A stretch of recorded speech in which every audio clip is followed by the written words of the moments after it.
need, what I want, what I need, what I want, what I need.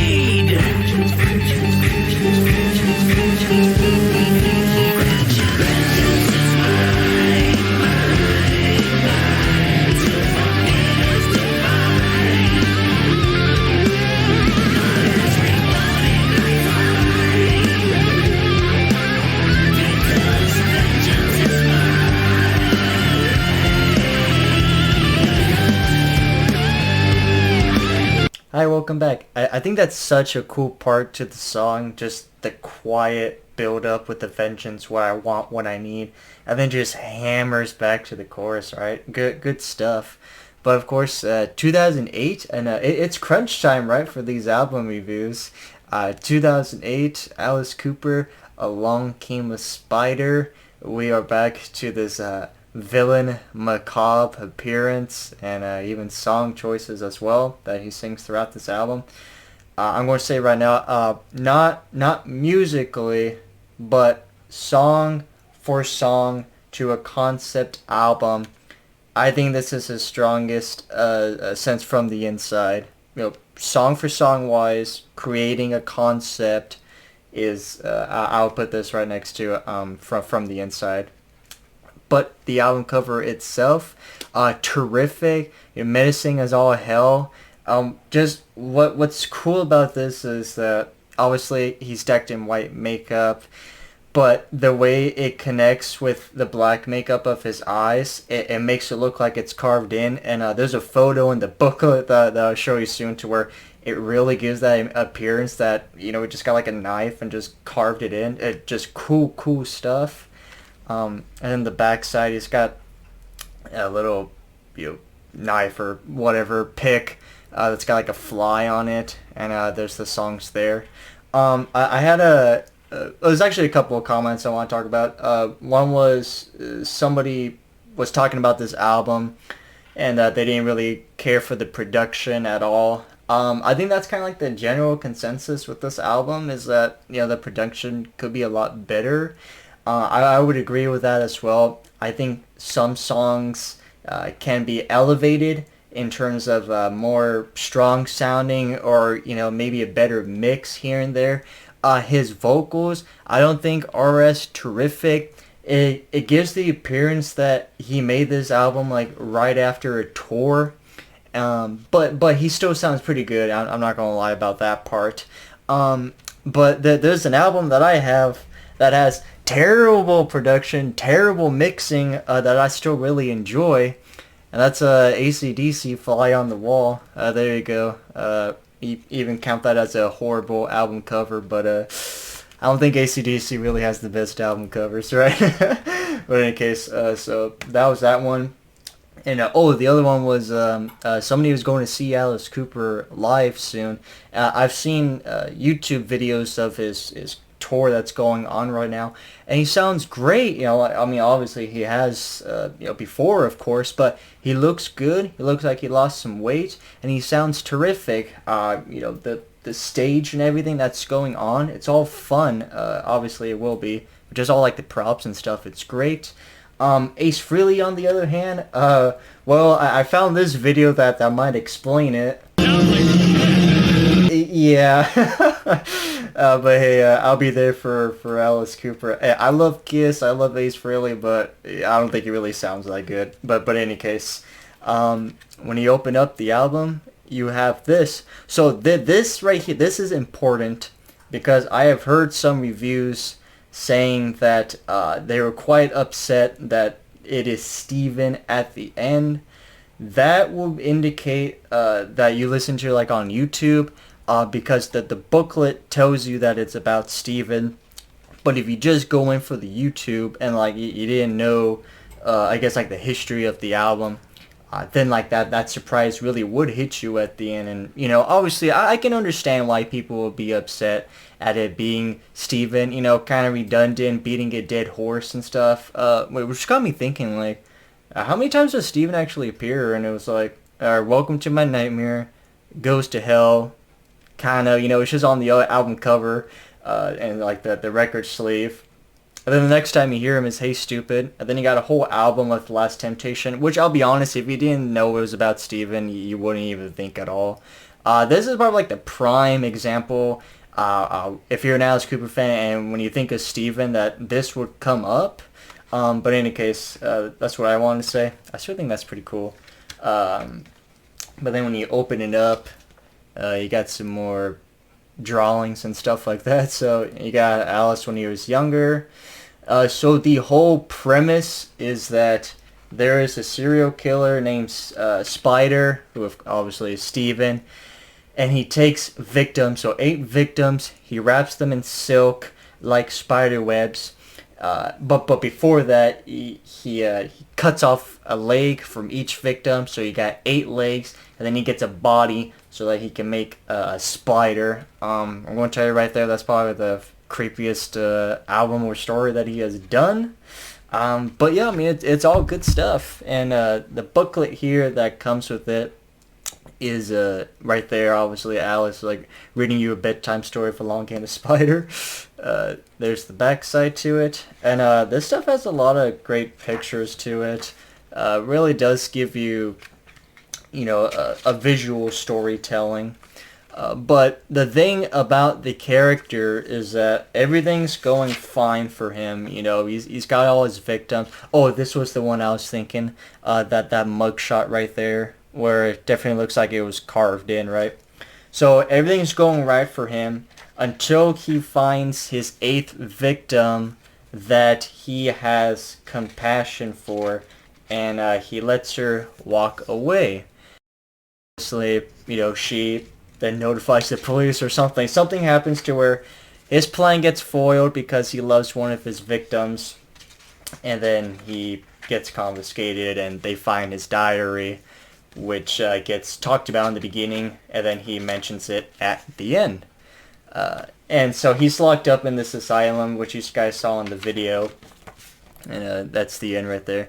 So he's locked up in the asylum at the end. So I think the first song of, the second song with Vengeance Is Mine, I think is almost like what it is present day, and then throughout the entire song was like backstory stuff. That's what I see from it.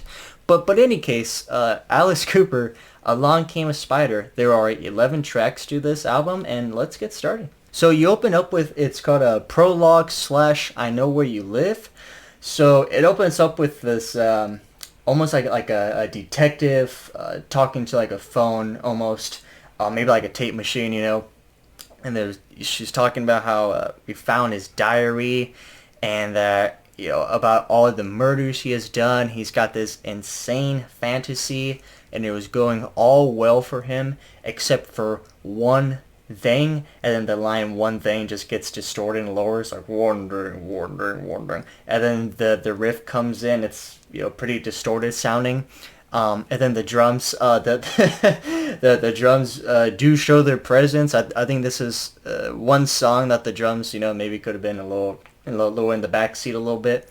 But there's just to say right now for the song "Wake the Dead," synth drums are back. Last time that would be Dada, right? But in any case, I Know Where You Live. It is about Spider, and he knows everything about this woman in this song. So he likes to watch from his car. He knows where she sleeps, and he doesn't approve of the company that she keeps. But this song, it uses a lot of distortion, which I think maybe like a headcanon, like what you can think of is like, okay, distortion, everything's kind of imbalanced, just like him. You can have fun with it.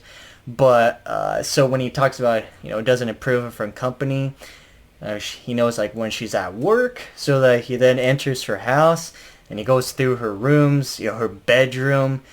He likes to touch, feel, to play with things, the joy it brings.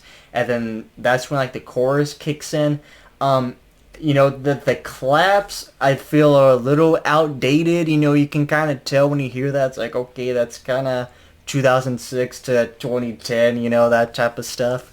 But then, yeah, he starts singing this fun, almost like a, clap rhythm, you know. I know where you live, I know where you hide, I know what keeps you alive. And then he just goes through more and more of people that he doesn't like that she meets. You know, the guy in the, you know, the punk in the combat boots, or the guy in the suit, something like that, right?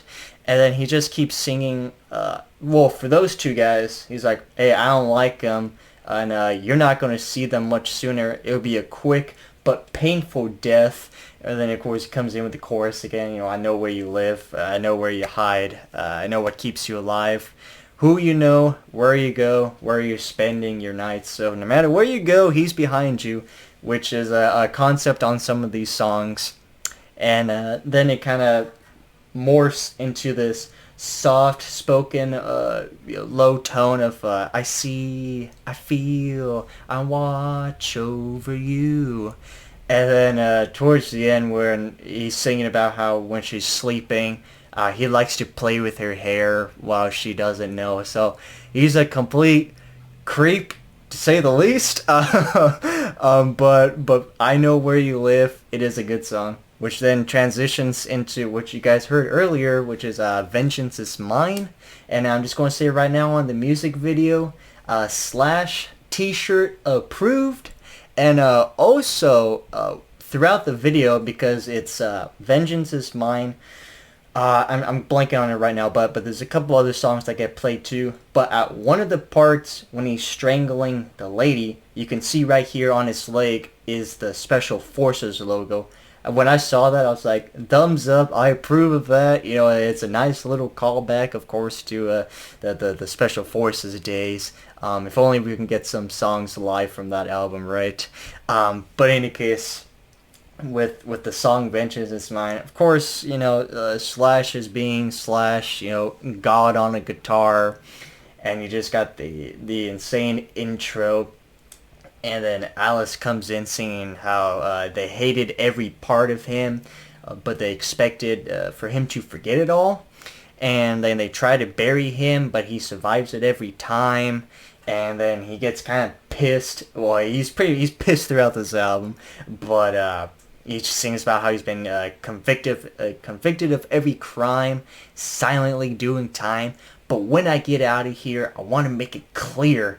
And then that's when the chorus hits with the vengeance is mine, to forgive is divine. So great stuff.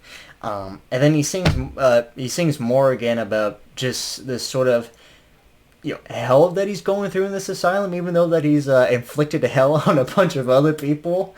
So, you know, payback's a bitch. But then he sings about being tortured. You know, they torture every part of me. And then, but they still want him to forget it. So you can kind of get some like from the inside vibes to this. I mean, obviously there was a callback in the music video with Nurse Rosetta. So that was a fun part. And then he strangles her, because that's what he does in these music videos. But then he is threatening the people that either locked him up, or, you know, maybe even the audience themselves, saying how you better hold on to your fears, because when I get out of here, I'm going to make it clear. And, of course, the vengeance is mine. And, you know, with the vocals to it, I think the way that its raspiness, I think, you know, kind of helps with this. Because you can tell, like, okay, it does make sense that he's been through a lot, just to say the least. And, you know, the amount of stuff that he talks about that he's been through in this place, you know, you're going to be pretty roughed up sounding. You know, I still would have preferred a more prime vocals, but as I said many times already, that, you know, I don't really mind the way his vocals are. Are they strained? Yeah, a bit, but I don't really mind it too much. And then you get this terrific guitar work from Slash, you know, a great solo. And then that's when the build-up starts, right? With everybody, like, whispering with the vengeance. And then Alice comes in, like, what I want, what I need. And then it just builds up. And then the, you know, frantic playing. And then it just blows up instrumentally with Alice, you know, just screaming, vengeance is mine, and to forgive is divine. And what, not every reward is divine, something like that. I forget the exact lines. But just hammering with the chorus all around. Vengeance is mine, an absolute playlist to me, and this is a terrific song. Alright, the next one is Wake the Dead with Ozzy Osbourne, which I feel like Ozzy Osbourne, he's going to be like Richard Nixon in Futurama, where it's just his head, he's still alive, but he's just in this tank of fluid, because, you know, like with Sharon and everything, you know, Ozzy's just gonna be singing until the world implodes, right? But he does a great job in this song, to where he is basically Alice's split personality. They're both singing at the same time, kind of like the last album with Run Down the Devil. But this song, it took me a while just because I wasn't looking for it. That there is a drum machine like that I talked about. There's a drum machine on this song. I saw it in a post when somebody was talking about it. I was like, oh, really? And then I checked the credits on the song. I'm like, oh yeah, Eric Singer's not even on this. Like, I'll be damned. I don't know. Maybe he was touring with Kiss or something. Who knows? But does it stick out a bit? You know, I'm not gonna lie. You know, the beginning you can tell. But when you're not like dissecting just to listen to it, and like you let everything kind of pile on to each other, it's fine. Again, I talked about Dada. I don't really mind that stuff. I think it's kind of interesting. But in any case, for Wake the Dead, you get this sort of acoustic guitar playing, and then that's when the crash of the cymbals happen, and then that's when the voices start, right? And it's just, some of these songs, it's like this impending doom, like, you know, well, as Alice says in the last song, you know, I'm the Reaper. You just get this real death, you know, there's nowhere to hide quality to it all. And he's just like wondering out loud. He's with all these victims that he walks across. So really what he likes to do is hang out in dark alleys, you know, corners, around streets, around sidewalks at night, and follow, you know, ladies. And I mean, there are always some guys too that he talks about in one song. And then of course he follows them and, you know, eventually kills them to make his grand spider plan. So, you know, they sing together, how many more must cross my path, how many more must die. And then he talks about, you know, you don't want to know what's going on inside of me, you don't want to know what's running through my mind. And then that's when they both come in with the, you know, shake my head, wake the dead. They repeat it again, and then, you know, just chanting the run for your life, you better run for your life. And then of course there are the great parts too, where it comes to his victims, to where he sings, you know, give me a redhead, give me a brunette, send the blonde to me. It doesn't matter to me, I'm colorblind, they're all the same to me. Great stuff. And then of course, you know, they enter again with a shake my head, wake the dead. And then yeah, he just continues singing on with, you know, there's no primal reason why I do these things. It's kind of just a fantasy to him. And then just overall, he then finishes off with singing, you gotta wake up, but it's sung quietly. So overall, Wake the Dead, great stuff. You know, him and Ozzy, I think Ozzy really adds to this stuff. There are some great shoutings of various lines, like, you know, wake the dead, shake my head, and just more story, more lore as to this character. You know, what does he think about these victims? You know, how does he do it? Is there a preference? Obviously, there isn't, because, you know, he can give him anything he wants. He doesn't care. He's colorblind. You know, they're all the same to me. So overall, creepy stuff, but it is a good song. Alright, for the next one is Catch Me If You Can, which is pretty self-descriptive right there for what the song is. But then when I talked about the last song, I was like, oh, it was guys too. Because the opening lines was, she was not the first, and he won't be my last. His hunger and his thirst, his future and his dark past just follow him. And, you know, he's not going to stop at anything to get this plan, you know, completed in effect. Obviously, that kind of, well, it does happen, right? He does make this spider, since they find it at the end. But in any case, he wants his web to be spun. It's a blessing, but it's also a curse. But the chorus is fun too. It's this real, jump like atmosphere with the catch me if you can. Then he sings about how I can't control myself. And there's a cool part instrumentally towards the end. Obviously, it's just me because I'm so up in pop culture shit, but there's like a little instrumental guitar play that kind of reminds me a little bit of the Rick and Morty intro. I don't know, it's just stupid shit I think of. But then after the first chorus, he's telling people that they won't have a clue as to what he'll do. Which limb will I choose? So, he has his victims again. So, like, which limb will I choose? Which one will I saw in half? Which leg would do it, essentially? There is an interesting line to which he sings about which leg will be cut off by an arachnophobic psychopath. So it's like, okay, his name is his name is Spider. And he's doing everything to be a spider. He's going to create a spider, but he's afraid of spiders. Hey, the only way to get over your fears is to confront them, right? I suppose so.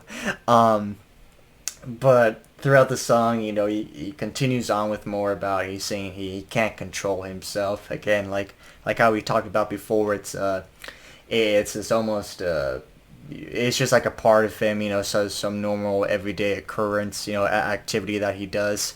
And then he finishes it off with like a fade of catch me if you can, and then how he's scheming with the demons, going to do it again and stuff like that.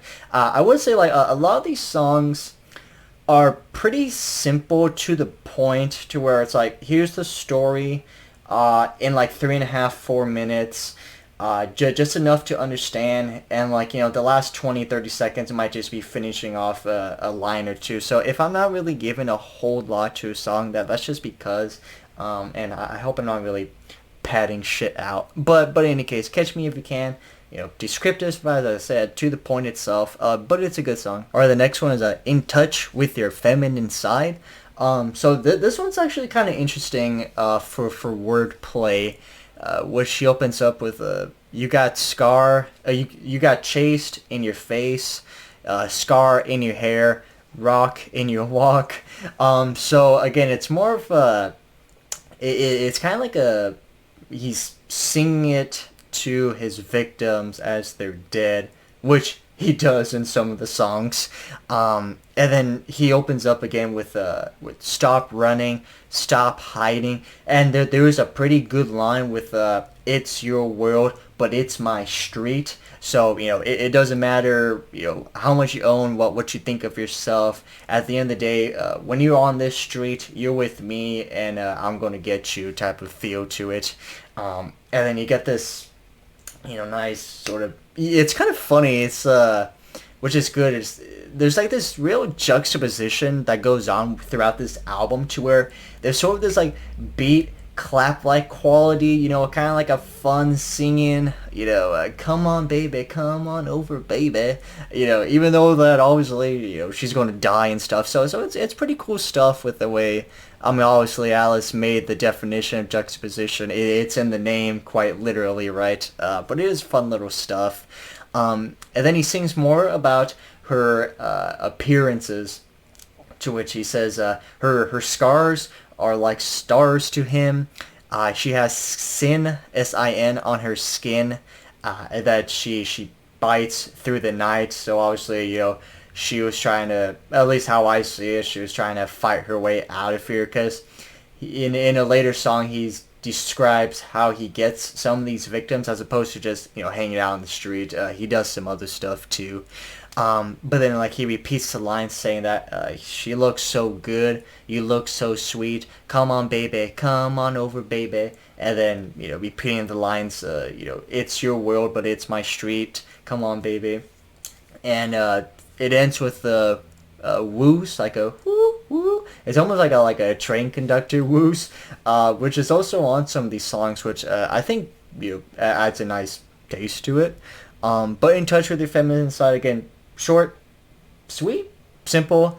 It's all about, his victims and their various, apertures, like what they have on them, how he sees them, and that it doesn't matter who you are at the end of the day. Once I see you, once you see me, that's the end for you. The next one, though, is Wrapped in Silk.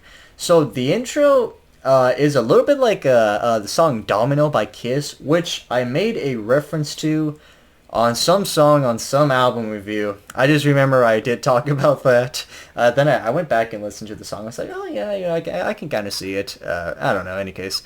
But this song is when he's singing to a dead victim that he has, and he's asking questions to her. So he reflects on her like, oh, I remember you from somewhere, where did I see those eyes? Why can I feel your heat? Which means that she died, probably like 30 minutes ago. Is it the scent I smelled from you? When was it that you walked past me? Because I remember you type of feel to it. But then at the end of the day, he says that I followed you behind. And there are these creepy my parts, my. It's like a my. And then it bleeds into the chorus part where he sings about how you should be wrapped in silk, you should be bathed in white, wrapped in silk. I'll make that dream come true tonight. Yes, tonight. Good stuff. And then he sings about the moment that she died. So he's asking like, what did you see? How did you see me? When did you feel the knife? Were you scared when your heart failed? Did you see the holy light? And that part's distorted to it as well. And then you get the more creepy my part. And then of course the chorus again. And I believe it's either this one or anyways, it's like the last chorus where he says that she should be bathed in milk, which is interesting. But then he opens up with kind of like the last song, how he's kind of complimenting or giving a euphemism to the pain and scars that these victims have. So he sings about like what fine skin you have and teeth. It covers your sick sin. I wonder what's underneath. And then at the end he's like, I'll turn off your light. And then the backing vocals come in like, turn off your light. So at the end of the day, wrapped in silk. So you should be bathed in wine. Milk, wrapped in silk, so which they talk about at the end. So obviously he's human, so he can't expel a spider web, so he wraps them in silk as if it's a spider to a prey itself. But wrapped in silk, a good song. Throughout this entire album, every song to me is pretty good, and this obviously is one of them. Alright, so this song, Killed by Love, which I think if you were to just kind of like half listen to it, you think it's just some throwaway ballad song, but it still carries its own creepiness to it, because he's singing to a dead victim again, at least that's how I see it, telling her, he's like, hey man, I got more to lose, between us, he's singing as if he's in third person at this part, where he's like, I was the only one who loved between the two of us. So like within these polar opposites, he was the one that found the love between them. But she obviously tried to escape, because then he sings about there's some pushing and it let you shoves, and man, I was just killed by love. So whack. There you go. But then he's been singing about how he's been struck by lightning from above, how he's been killed by love, that he had this longing for her, he felt this affection, which will come back to bite, pun intended I suppose, in a later song of course. But then she's done, he kills her, and he opens up with the, how he should just go off into a lonely city where everyone's crying. So maybe it's, where the victim was from, and family and residents, friends and stuff are crying for her death, and then he feels kind of, I don't know, I guess remorseful, where he's like, let me die in a town without pity, and it's just ballad singing of the title throughout the song, and then there are the backing vocals, because like after just the town part, it's really just a little piece, little piece, little piece, and then like the big chunk of "Kill by Love," "Oh my," etc., etc. Then he sings towards the end with throughout those lines throwing words in such as he's like, I'm thinking fast, baby, and that she's killing him, right? So "Kill by Love." I wouldn't consider this the greatest song, that's for sure, on this album, but to have it in a creepy ballad like which he has done before, it works for me. For the next song though, "I'm Hungry." So this is what I talked about earlier, to where like he either just follows everybody like a complete stalker, through the night, down the street, down the alleys. This one, he is it's almost like is it time to kill, right? Where he picks up the strippers and then he's gonna kill them. So that has the same premise to it. To which he sings about how he's got bad ideas running through his head, and that he's got a city full of prey that he has to get. He has an eye for beauties, and the mouth's full of charm, and that's when he just opens up with the "I'm hungry." And this is an interesting part to where he repeats the lines, "Gimme, gimme, gimme, gimme, gimme something to eat." So you have seen "Gimme" in Brutal Planet, you see "Gimme" in this song, and you're going to see "Gimme" in the song "Caffeine" on the next album. So Greed is a big proponent in these latter day albums, which what's it called? Seven deadly sins, right? Greed's one of them, which will make sense, obviously, since Alice Cooper, with his Christian faith, how like quite a few of the songs and even entire album Last Temptation deals with religion and stuff like that, but he makes it work, right? And that's what matters. So repeating the lines, the gimmies, something to eat, something soft and tender, how about you? And then, of course, that's when the chorus hits in with the "I'm hungry," and it just keeps on yelling out that stuff. So what he does throughout this song is that he lures a woman to his house. They're expecting a one night stand, but he brings them down to his basement. I believe he says like a bed for two, but instead he gives them in handcuffs and chloroform, and that's the end for them. The more of the woo-woos come in just for fucks, I think he's just yelling out more the title of "I'm hungry," and gimme, gimme, gimme something to eat, something soft and tender, how about you? So again, this really is a pure embodiment of a spider, wanting to eat. Obviously you can definitely see that and stuff like that, but again, another song, simple, to the point, but it works, and I think it is a good song. Or for the next one is "The One That Got Away." So this is when his plan falls apart, and this is a fun song with the conversation towards the end, which I'll get to. But the intro is, right off the bat, it's like, okay, this is going to be a pretty standout one, where he sings, "You look like you'd fit in the trunk of my car." But then throughout, after that, he's just in this daze of like, should I capture her or should I let her go? And then he eventually lets her go, but then towards the end he's like, maybe some other time. But the way that he says that, you can be my victim, my next victim. So he's like, should I wrap you up or should I let you go? Again, like a wrapped in silk.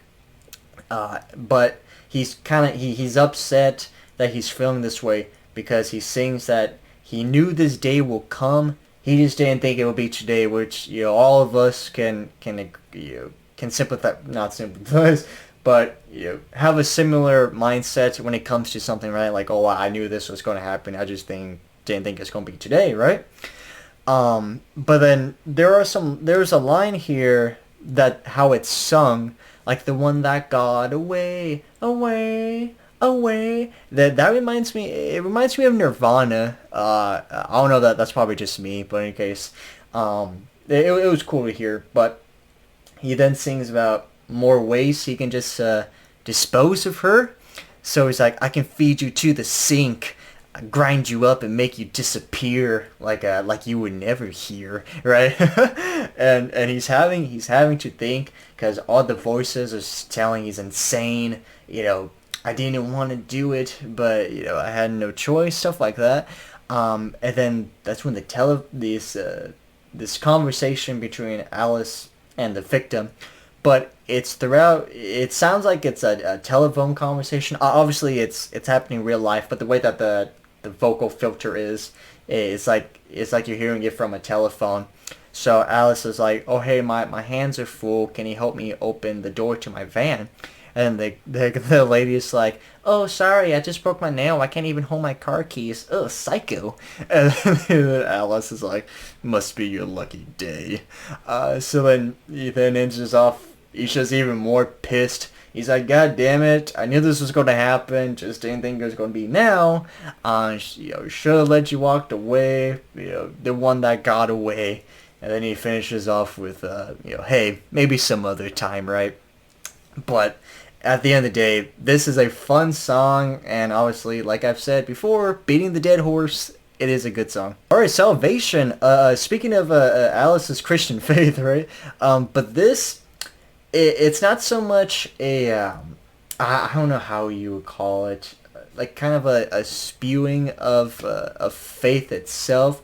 This is more of an existential crisis. So he kind of hits two birds with one stone. One is that he's able to get his message across, for the most part, like what he believes, but in the way that the character is. So obviously, he's going to be in the lower depths of hell. He realizes that he kind of has this existential crisis, and he's like, "Hey man, I've been deceived all my life. What if I'm wrong? I've listened to what voices told me to," so he's kind of just putting blame on, like, "Hey man, it ain't me, it's like voices here," or stuff like that. Where would I go? Where I sink down to fire below? So I don't know if that's a callback to Lost Temptation, just hell in general, which is kind of interesting. It kind of makes this screw it, I'll tell you guys about it towards the end. But then he opens up this plea to where he's like, "Oh, is there any chance of salvation for me? Any chance for eternity? Like, can I get a clean slate on this? Hey, someone died for me, drenched in blood. They still had pity for me, right?"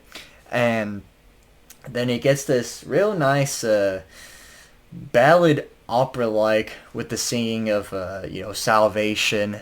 And then he sings more about, "When did I change? It's very strange.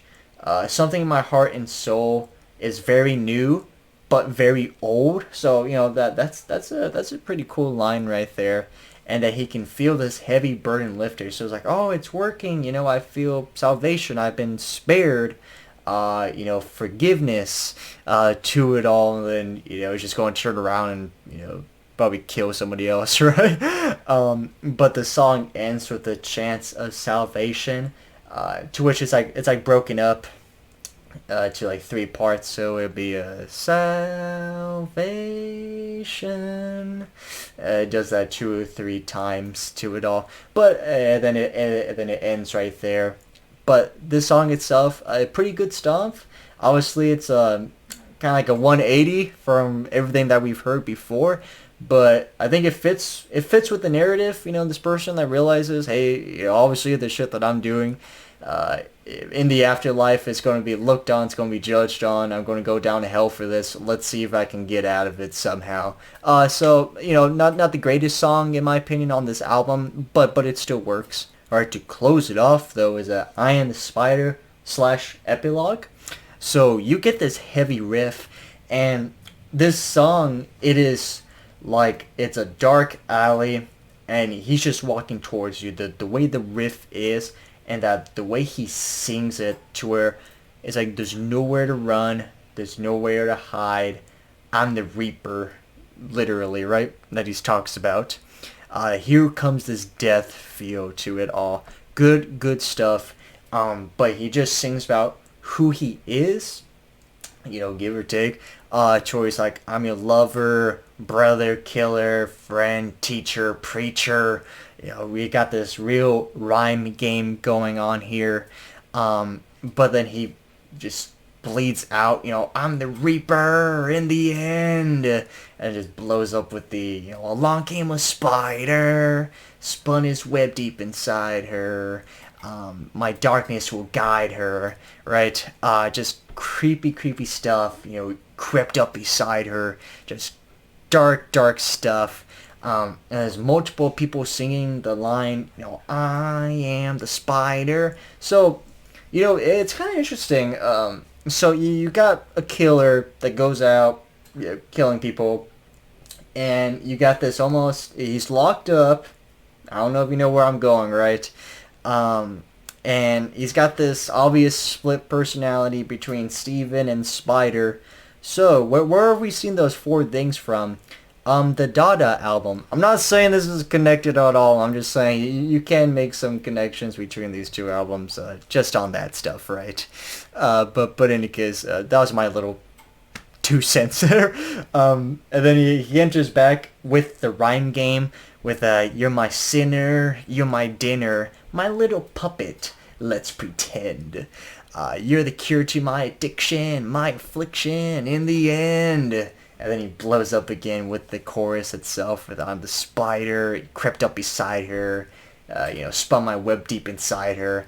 And then you get this this dark, deep voice. It's almost kind of reminiscent of like wind-up toy, towards the end, or years ago when like the deep voice comes in, stuff like that. To where he sings how he was born to it. You don't want to embody this. You don't want to look up to this unless it's done with expertise and just like care and no sort of pain or remorse, stuff like that. Any case, and then he finishes off with the chorus again. And then it bleeds into this little instrumental, waka sound to it, right? I don't think I've ever made that sound before in my life. But in any case, that's when the epilogue comes in, to where he's like, well, they found my diary, and that they're appropriately appalled by what they discovered. 8 bodies wrapped in silk, missing 1 leg, 8 legs, 1 body, spider. Brilliant! And then he opens up with... to finish it off with we've been trapped here for 28 years, Steven. And that, yes, I hear you. I know what you say. That's what a good spider does. You trap, you kill, you eat. You trap, you kill, you eat. So that's how it finishes off. 11 tracks right there. So as I said, there you go. Alice Cooper, Along Came a Spider. Like I said, I think song for song-wise, story for story-wise, this is his best since From the Inside. Now, this album was supposed to have a sequel to it called Night Shift, but Alice scratched that and went on to the next album, which is Welcome to My Nightmare, an album that I have referenced quite a bit on these album reviews. But in any case, Along Came a Spider, yes, production could have been better, but I think at the end of the day, I really enjoyed the way that they went with the story, the songs themselves, of course the lines and stuff, and I think this is a pretty good album. So let me know, you love it, you hate it, let me know. Otherwise, I'll see you guys next week for, like I just said, Welcome to My Nightmare. Alright guys, take care.